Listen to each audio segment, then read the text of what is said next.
লাঠিসোঁটা হাতে নদী পাড়ে পাহারা দিচ্ছে ভাঙন কবলিত এলাকার বাসিন্দারা। বহিরাগতরা আসলেই তাড়া করে পেটানো হবে, এমনই সিদ্ধান্ত ভাঙন কবলিত বাসিন্দাদের। মালদার রতুয়ার পশ্চিম রতনপুর এলাকার বাসিন্দা একজোট হয়েছে। নিজেদের স্বার্থ সিদ্ধি করতে বহিরাগতরা ভাঙন রোধের কাজ বন্ধ করে দিয়েছে। বহিরাগতদের বিরুদ্ধে ক্ষোভে ফুঁসছে এলাকাবাসী। তীব্র উত্তেজনার মাঝে নদী ভাঙন অব্যাহত, গোটা গ্রাম নিশ্চিহ্ন হতে চলেছে। তীব্র নদী ভাঙনে বিপর্যস্ত রয়েছে মানিকচকের ভূতনি চর ও রতুয়ার মহানন্দটোলা ও বিলাইমারি গ্রাম পঞ্চায়েত। বিলাইমারি অঞ্চলের এই পশ্চিম রতনপুর এলাকায় ব্যাপক নদী ভাঙন চলছে। গোটা গ্রাম বর্তমানে নিশ্চিহ্ন হয়ে যাওয়ার পথে। এমন ভয়াবহ পরিস্থিতির মাঝে গত দুদিন ধরে লাগাতার কাজ নিয়ে অশান্তি চলছে। বেশ কিছু উত্তেজিত মানুষ ঠিকাদারি সংস্থা ও সেচ দফতরের আধিকারিকদের সাথে হাতাহাতিতে জড়িয়ে কাজ বন্ধ করে দিয়েছেন।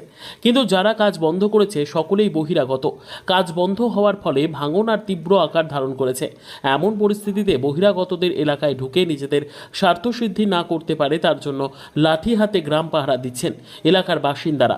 দল বেঁধে এক প্রান্ত থেকে আরেক প্রান্ত নজরদারি চালাচ্ছেন।